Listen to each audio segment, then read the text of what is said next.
Max Verstappen é bicampeão mundial de Fórmula 1 com outra performance inquestionável, mas tem uma tal de FIA que tá querendo chamar todas as atenções para si, né? E todas as perguntas do Ju Responde também.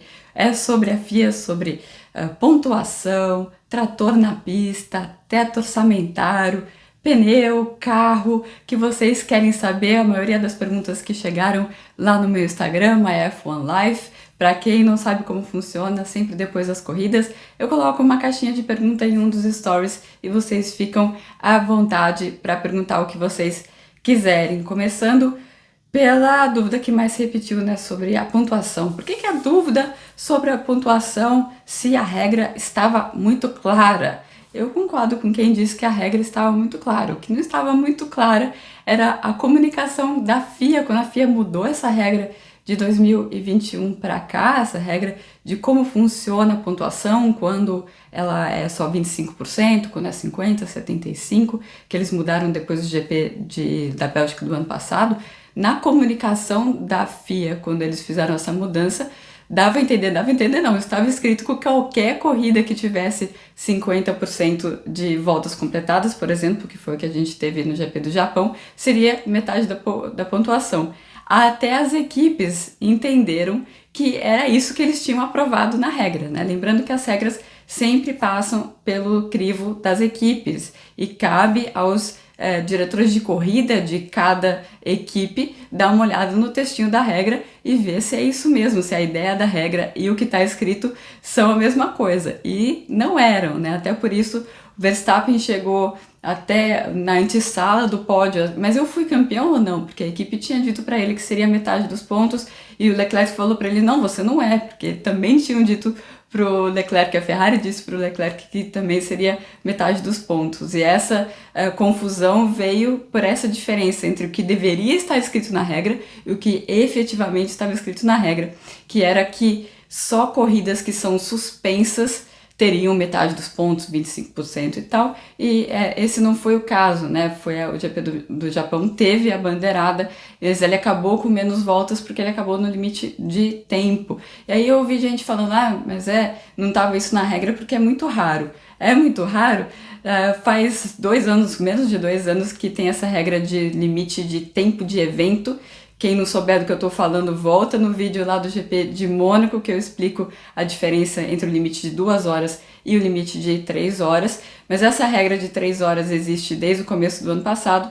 De lá para cá já foram 2 corridas que terminaram nesse limite, justamente o Japão e Mônaco nesse ano. Então não é raro e tem que estar na regra sim. Tanto que todas as equipes já falaram, a gente vai ter que mudar esse texto. O que vai acontecer com a Red Bull no lance do teto de gastos? Então vamos lá, né? Nessa segunda-feira a FIA divulgou que a Red Bull foi a única equipe que não conseguiu ficar abaixo do teto orçamentário de 2021, mas que eles passaram pouco, eles passaram até 5%, 5% seria 7 milhões, mas seria até menos do que isso. E qual a diferença desses 5%, porque é um número mágico? É porque o tipo de punição é muito mais pesado quando você passa 5%. 5% seria uma ofensa menor, digamos assim, chama minor breach em inglês. O que a gente precisa entender e o que seria essa punição, né? Pode ir desde uma repreensão pública até tirar a equipe de algum evento que não uma corrida, né, de algum treino livre, por exemplo, algo do tipo. Não acredita-se que não vai acontecer nada disso, pode ser mais multa, ou diminuir o teto no ano que vem, ou diminuir desenvolvimento aerodinâmico no ano que vem. Até por isso que a Red Bull está querendo dizer que não foi nada relacionado à performance, e sim gastos a mais com a comida, mas bom, qual que é o meu comentário em relação a isso, né? O que seria muito bom para o esporte, não muito comum por parte da FIA, é a gente ter uma transparência. A Red Bull disse que entregou um relatório abaixo do teto em março desse ano para a FIA, e eles admitiram também que, dependendo do que entra, o que não entra, é possível que nós tenhamos ficado um pouquinho acima disso. Qual que é essa questão, né? Você tem de A a X, é um regulamento enorme esse regulamento financeiro da Fórmula 1, e você tem de A a X de coisas que não entram no teto. Inclusive você tem tipo A1, A2, então são vários e vários itens. É preciso ter muita clareza, porque senão as equipes vão olhar o que a Red Bull não colocou e vai falar, não, peraí, eu consigo dar uma escondidinha aqui, e daí não vira teto orçamentário, né? Vira o orçamento secreto da Fórmula 1. Então é importante a gente ter transparência nessa questão de teto de gastos, que é tão importante para a competitividade da Fórmula 1 a longo prazo.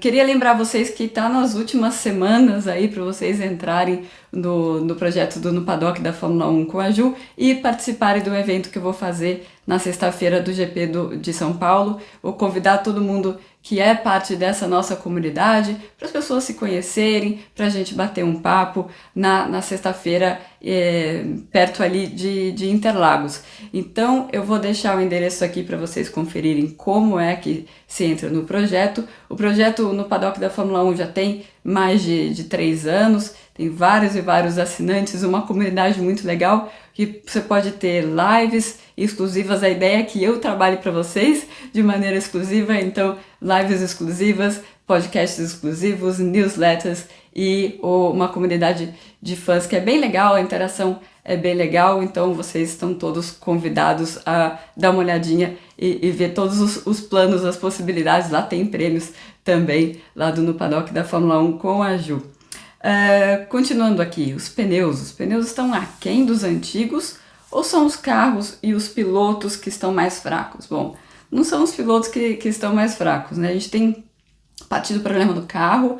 Esse carro é de 2022 porque ele precisa que não se jogue turbulência no carro que está atrás. Essa é a grande mudança que foi buscada com esse regulamento de 2022.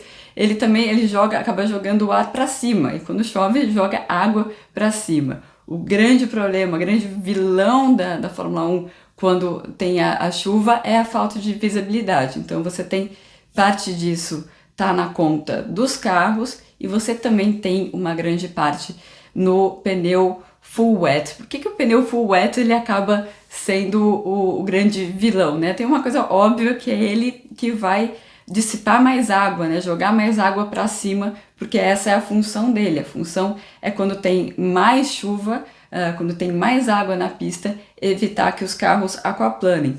Mas ele também não é um pneu, já expliquei no Ju Responde do GP de Singapura.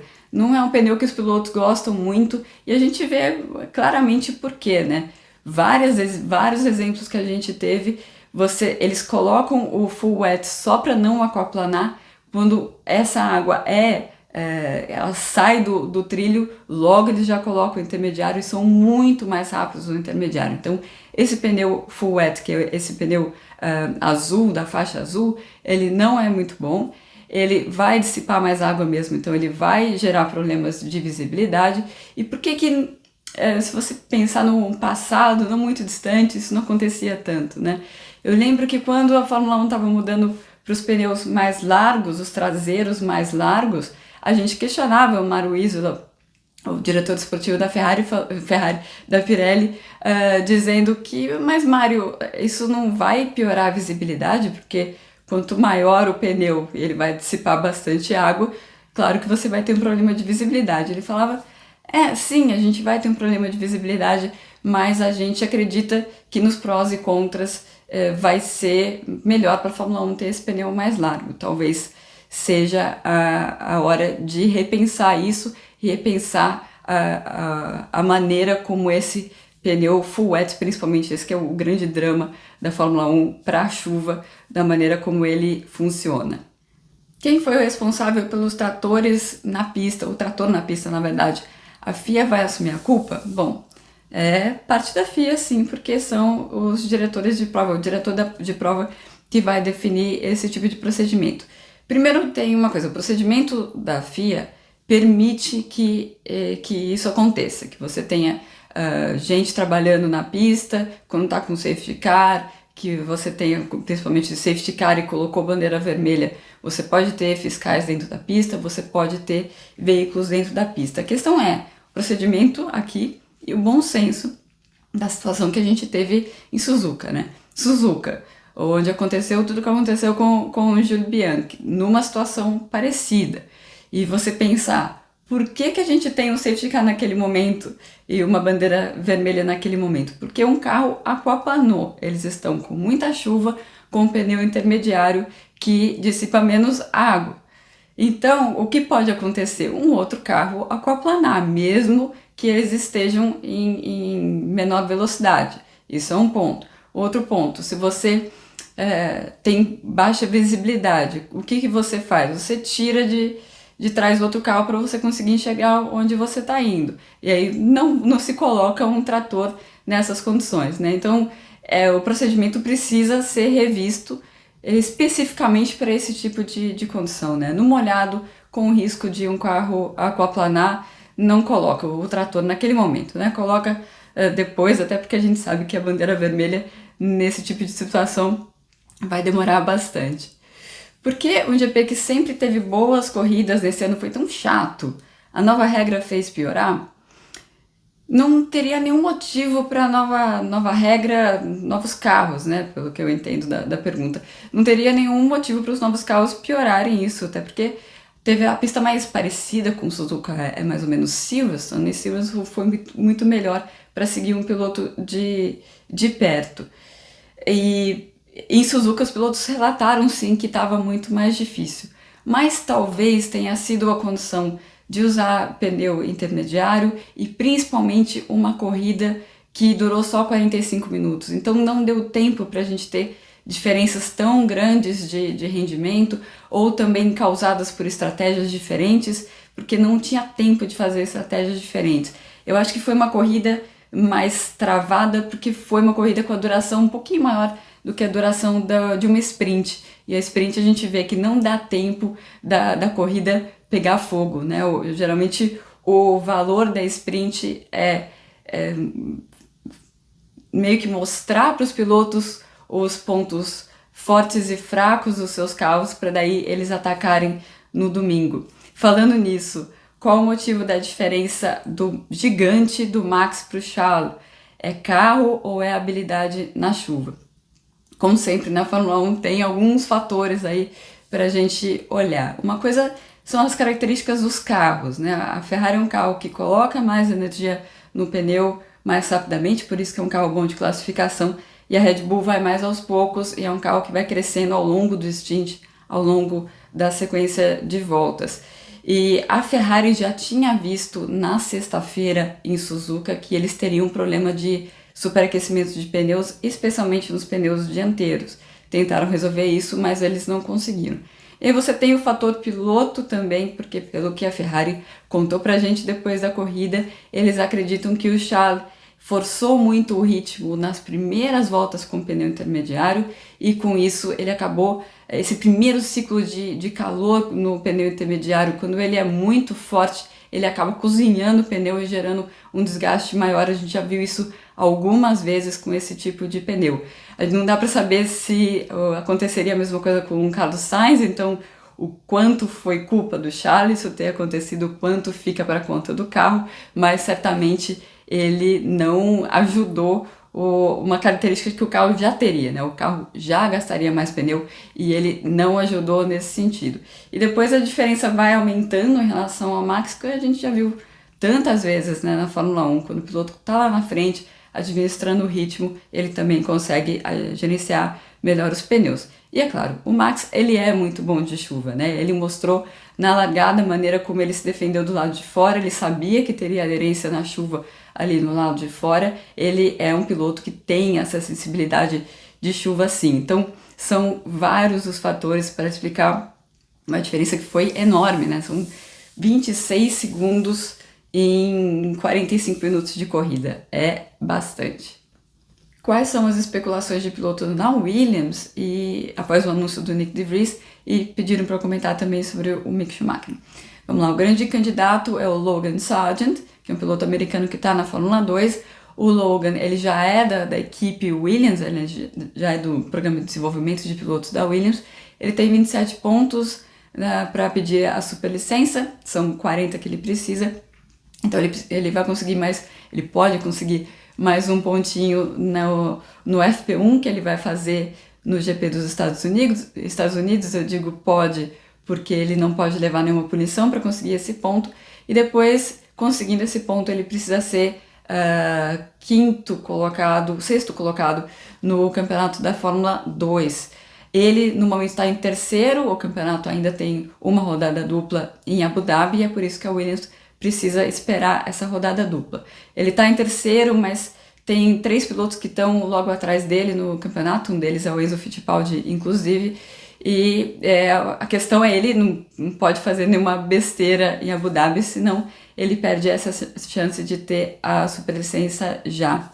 Então um backup para Williams poderia ser o Mick Schumacher, o Mick que tem chances de nulas a muito pequenas dentro da Haas. O Gene Haas não dá grande apoio para ele, e no que depender do Gunther Steiner, ele já tinha saído desde Mônaco. O Gunther já falou, não, tô por aqui com o Mick Schumacher, erra muito, não quero que ele continue na equipe. Mas quem define é o dono, é o Gene Haas. No momento tá mais inclinado para a gente ver Nico Hülkenberg, não me perguntem por quê, de volta ao grid da Fórmula 1. E para terminar, como ficou a história da Honda e da Red Bull? Bom, ainda não ficou, né? Em junho eu já tinha escrito que era muito esperado que a Honda voltasse a mostrar mais a cara na Fórmula 1, até porque eles têm um motor muito bom e um motor que vai ser muito bom até o final de 2025, né? Porque a unidade de potência está com o desenvolvimento congelado até o final de 2025. Não é o motor mais potente da Fórmula 1, mas é o motor que tem o gerenciamento da parte elétrica mais forte da Fórmula 1. Dito isso, é por isso que a Red Bull está lá batendo na portinha da Honda de novo. Na verdade, teve uma proposta da Honda e eles estão conversando para retomar esse relacionamento aí. Tudo depois que o Christian Horner foi até a Tailândia falar com o dono tailandês da Red Bull para falar contra a proposta de parceria com a Porsche, até porque ele sentiu que a batata dele ia assar se a Porsche entrasse na Fórmula 1 por essa porta da Red Bull, né? Era um negócio que estava sendo encaminhado pelo Mateschitz, ele tá com a saúde muito debilitada no momento Mateschitz, e o Christian Horner aproveitou e foi lá atrás do dono tailandês da Red Bull, né? É dividida a Red Bull entre o Mateschitz e o tailandês, que tem um sobrenome complicado, então não vou me meter a tentar falar. Ele conseguiu isso, conseguiu tirar a Porsche da jogada, e agora eles entendem que eles precisam de um parceiro justamente para a parte elétrica do motor, né? O motor a combustão eles já conseguiram fazer, né? Estão colocando no banco de provas lá na Red Bull Powertrains, e eles têm um apelo muito interessante, que eles são considerados um fornecedor novo de motores. Então eles têm mais tempo para desenvolver o motor e mais dinheiro para desenvolver o motor. Estou falando, claro, do motor de 2026, mas ainda não está resolvida essa história. Não se sabe se a Honda teria interesse de voltar, e teria interesse de voltar não dando o nome ao motor, né? Porque o motor seria o Red Bull Powertrains. Então ainda a gente tem água para rolar aí debaixo dessa ponte. Esse foi o Ju Responde no GP do Japão. Eu acabei falando sobre vários assuntos além do GP do Japão, e daqui 2 semanas eu volto com mais depois do GP dos Estados Unidos. Até mais!